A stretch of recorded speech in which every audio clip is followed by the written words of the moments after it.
मैं प्रवीण कपूर और आप लोग देख रहे हैं परिक्रमा एक्सप्रेस। मित्रों, शाहजहानपुर जनपद के यशेष, कीर्तिशेष और स्मृतिशेष कवि, साहित्यकार और शिक्षक डॉक्टर गिरिजानंदन त्रिपुरारी आकुल की स्मृति में परिक्रमा की 49वीं और इसी के साथ साथ डॉक्टर आकुल के गीतों की इस दूसरी कड़ी को लेकर मैं आप लोगों के समक्ष उपस्थित हुआ हूँ। और मित्रों, आज मैं जो डॉक्टर आकुल की दूसरे गीत, बल्कि यूँ कहा जाए ये गीत नहीं गज़ल है, और उन्हीं की एक कृति ज़िंदगी गाती तो है जिससे हमने इसको लिया हुआ है। मैं उनके गीत तक पहुँचूँ इससे पहले मैं बताना चाहूँगा, ज़िंदगी गाती तो है ये हिंदी गज़ल संग्रह वर्ष 2000 में प्रकाशित हुआ था। और ये गज़ल संग्रह 2 लाइनों के साथ अपनी धर्मपत्नी श्रीमती सुषमा त्रिपुरारी को समर्पित किया है। उन्होंने कहा है, ताप में शीतल हवा थी, जान पाया अब तुम्हें। ताप में शीतल हवा थी, जान पाया अब तुम्हें। और दर्द की मेरे दवा थी, जान पाया अब तुम्हें। दर्द की मेरे दवा थी, जान पाया अब तुम्हें। जी हाँ, डॉक्टर आकुल की इस कृति का, इस हिंदी गज़ल संग्रह का जो प्रकाशन था वो शाहजहानपुर जनपद के सुविख्यात उद्योगपति और इसके साथ साथ सुविख्यात समाज सेवी श्री सज्जन कुमार गर्ग जी के सौजन्य से हुआ था। डॉक्टर आकुल के इस हिंदी गज़ल संग्रह ज़िंदगी गाती है में टोटल 80 गज़लें हैं, और उन्हीं में से आज एक गज़ल शंखनादों का समय है, चुप न बैठो दोस्तों, और ये विवादों का समय है, चुप न बैठो दोस्तों, उसको लेकर मैं आप लोगों के समक्ष उपस्थित हूँ। जी हाँ, डॉक्टर आकुल ने अपनी इस कृति में ये भी बताने की कोशिश की है कि अमूमन जो गज़लें हैं उनकी 3 विधाएँ हैं। सबसे पहली विधा जो उर्दू और फ़ारसी के शब्दों का जिसमें मिश्रण होता है, उसी क्रम में जो दूसरी विधा है जिसमें उर्दू और हिंदी के शब्दों का बाहुल्य होता है, और इसी क्रम में जो तीसरी विधा है जिसमें केवल और केवल हिंदी शब्दों का ही प्रयोग होता है। जी हाँ, और यही नहीं, डॉक्टर आकुल ने अपने इस कृति में तीनों प्रकार की जो गज़लें होती हैं उनके अलग अलग उदाहरण भी दिए हैं। सबसे पहला उदाहरण उन्होंने दिया है जिसमें उर्दू और फ़ारसी के शब्दों का ही समावेश है।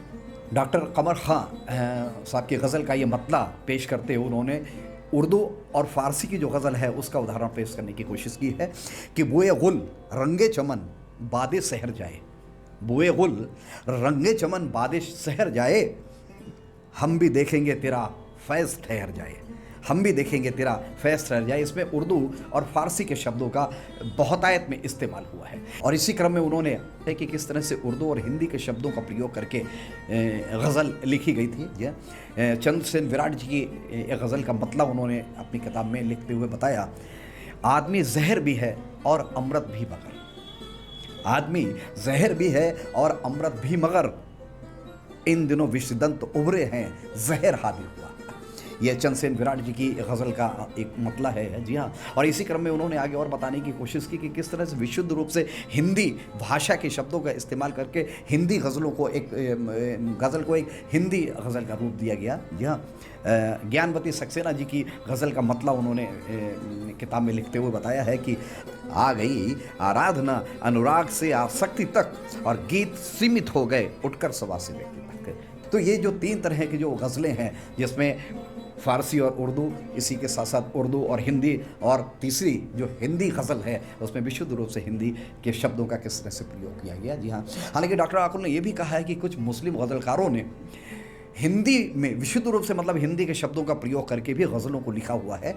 रफ़ीक रसिंद साहब के गज़ल का एक मतला उन्होंने लिखते हुए कहा है कि साधनाएँ अधूरी रहीं, याचनाएँ अधूरी रहीं, आप जिनमें उपस्थित न थे, आप जिनमें उपस्थित न थे, बेसभाएँ अधूरी रहीं, बेसभाएँ अधूरी रहीं। रफ़ीक रसिंद साहब की गज़ल का एक मतला जो कि हिंदी में लिखा गया है। जी हाँ, तो इस तरह से डॉक्टर आकुल ने जो गज़लों की अलग अलग जो विधाएँ होती हैं, चाहे वो उर्दू फ़ारसी के शब्दों से हों, चाहे उर्दू हिंदी के शब्दों से, या फिर केवल हिंदी के शब्दों से हो, इस तरह से समझाने की कोशिश की है। जी, इस हिंदी गज़ल संग्रह की समीक्षा बिजनौर के सुविख्यात साहित्यकार डॉक्टर गिरिराज शरण अग्रवाल जी ने लिखी हुई है। जी हाँ, और मित्रों, अब मैं उस कलाकार, उस फनकार को आप लोगों के समक्ष बुलाऊं जो डॉक्टर आकुल की इस हिंदी गज़ल को आप लोगों के समक्ष सस्वर प्रस्तुत करेगा। मैं बताना चाहता हूं, इस गज़ल को साध्वी सत्यप्रिया किशोरी जी ने अपने स्वर में साधा है।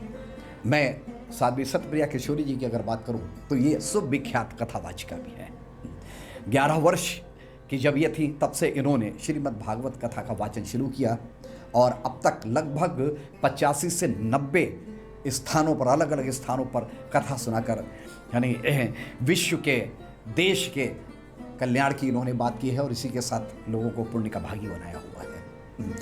यही नहीं, साध्वी सत्यप्रिया किशोरी जी के पिताजी श्री मुकेशानंद महाराज जी, वो भी स्वयं एक सुविख्यात कथावाचक हैं और श्रीमद् भागवत कथा, भगवान श्री राम की कथा और श्री शिव पुराण की कथाओं को वो सुनाते हैं। तो मित्रों, देर किस बात की है नहीं, आप जोरदार तालियां बजाइए जिससे साध्वी सत्यप्रिया किशोरी जी आप लोगों के समक्ष उपस्थित हो और डॉक्टर आकुल की ये गज़ल शंखनादों का है समय, चुप न बैठो दोस्तों, ये विवादों का समय है, चुप न बैठो दोस्तों, है नहीं। आपकी जोरदार तालियां साध्वी सत्यप्रिया किशोरी जी के लिए। राधे राधे। शंखनादों का समय है, चुप न बैठो दोस्तों, शंखनादों का समय है, चुप न बैठो दोस्तों, यह विवादों का समय है, चुप न बैठो दोस्तों, यह विवादों का समय है, चुप न बैठो दोस्तों, चुप हुए यदि तो तुम्हारी अस्मिता खो जाएगी, चुप हुए यदि तो तुम्हारी अस्मिता खो जाएगी, यह निनादों का समय है, चुप न बैठो दोस्तों, यह निनादों का समय है, चुप न बैठो दोस्तों, है धरा के शाम्य पर वैषम्य की टेढ़ी नजर है, धरा के साम्य पर वैषम्य की टेढ़ी नजर, आर्तनादों का समय है, चुप न बैठो दोस्तों, शंखनादों का समय है, चुप न बैठो दोस्तों, आ रही है पंख मलने शीश पर दूषित हवा, आ रही है पंख मलने शीश पर दूषित हवा, यह प्रवादों का समय है, चुप न बैठो दोस्तों, यह प्रवादों का समय है, चुप न बैठो दोस्तों, शंखनादों का समय है, चुप न बैठो दोस्तों,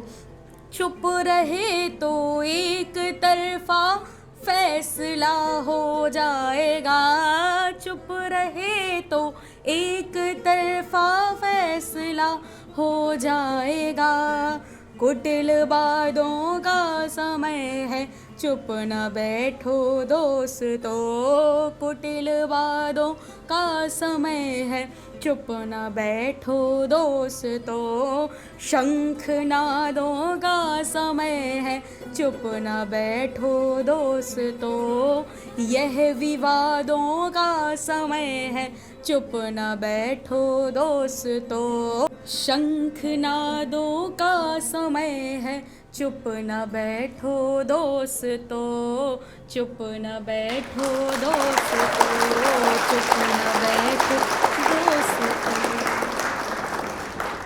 बहुत आभार, बहुत शुक्रिया, बहुत धन्यवाद साध्वी सत्यप्रिया किशोरी जी। अभी आपने डॉक्टर आकुल की हिंदी गज़ल संग्रह ज़िंदगी गाती है तो की गज़ल शंखनादों का समय है, चुप न बैठो दोस्तों सुना।